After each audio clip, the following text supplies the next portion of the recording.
When I think about my 13-year-old self, which is when I connect to my inner child, that's usually 13 is the age that I go to. It's when I came out to my mom, it's when I started to come into my being as a person, you know, it's when I was like, whenever I think about that kid, I just think about how lonely they were.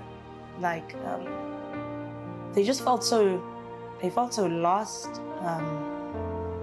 They didn't know who they could talk to. They didn't know if they were allowed to feel what they were feeling. They didn't know where it come from. They were so alone.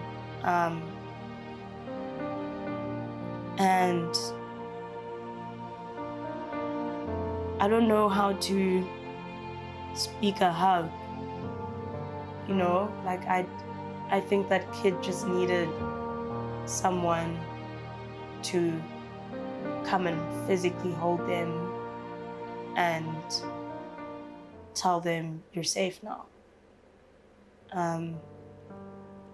And you know, I've been on quite a journey, and I've been lucky to have so many eyes and ears and beings, you know, listening to me and taking me very seriously. And for that, I feel so lucky. But I've also realized that it doesn't have to be luck, that kids don't actually have to be alone through it. So I would say to them that we're waiting for them to find us, and that we're looking for them.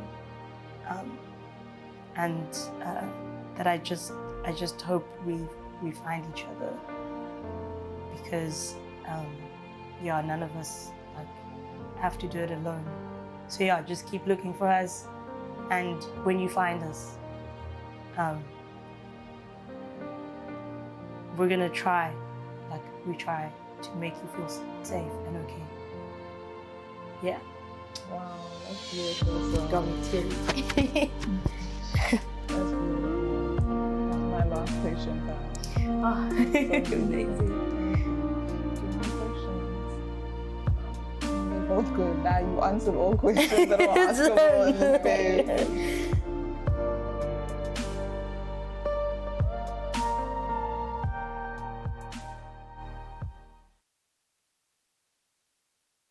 I carried all of the shame through my childhood and out of it, of that there is something wrong.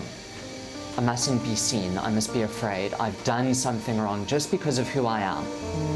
Not a decision I made, not something I said, not something I did, just because of who I am.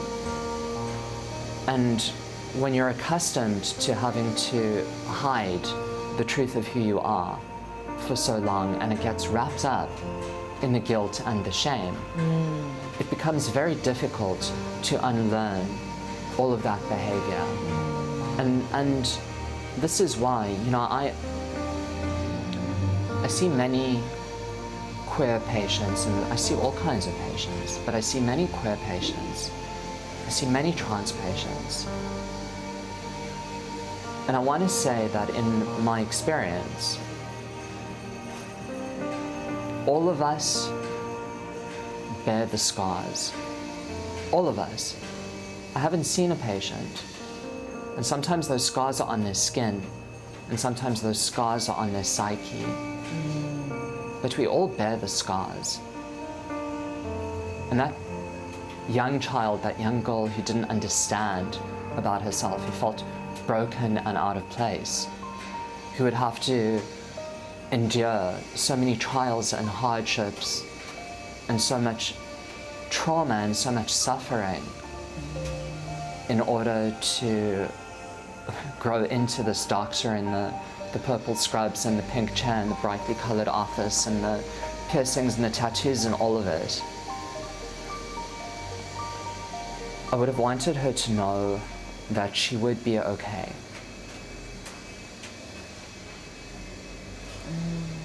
That she would find a way to make a difference in this world. And that even if there was no one there to help her through it, that she'd one day be able to help other people in that same position. I would want her to know that, because I think that would help her through the day.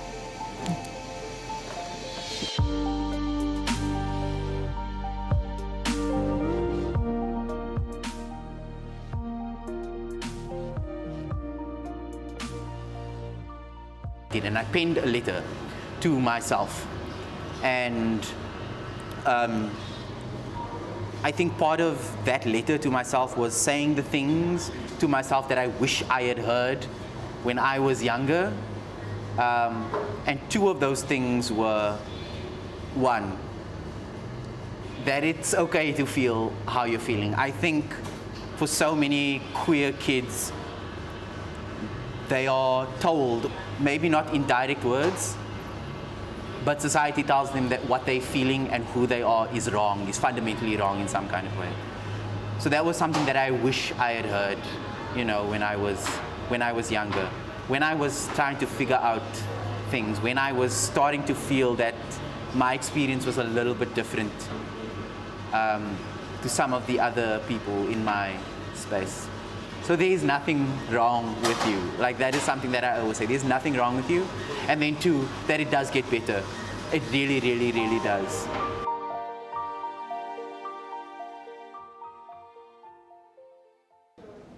Me? Yes. For myself. Back then, in 1994. No, I'm joking. That's a long time. In early 2000s.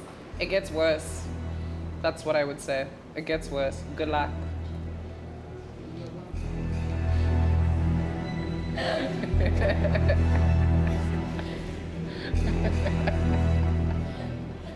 Can you tell I'm salty?